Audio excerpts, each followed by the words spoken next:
Praise the lord. ఈరోజు దేవుని వాగ్దానం, వినుట వలన విశ్వాసము కలుగును, వినుట క్రీస్తును గూర్చిన మాట వలన కలుగును. రోమపత్రిక 10వ అధ్యాయం 17వ వచనం. విశ్వాసం అనేది చక్కని ప్రార్థనాత్మనిస్తుంది.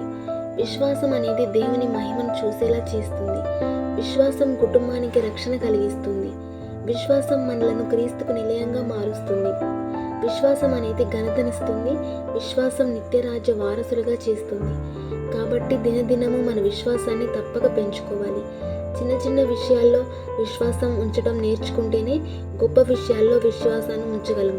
మరి ఈ విశ్వాసం ఎలా అభివృద్ధి చెందుతుంది అంటే, దేవుని వాక్యంను వినట ద్వారానే మనకు విశ్వాసం కలుగుతుంది. కాబట్టి దేవుని వాక్యాన్ని క్రమముగా, లోతుగా, సంపూర్ణంగా బోధించి దేవుని మందిరానికి వచ్చే విషయంలో నిర్లక్ష్యాన్ని విడిచిపెడదాం. దేవుని వాక్యాన్ని శ్రద్ధగా విందాం. విశ్వాసంలో అభివృద్ధి చెంది దేవుని మహిమను చూద్దాం.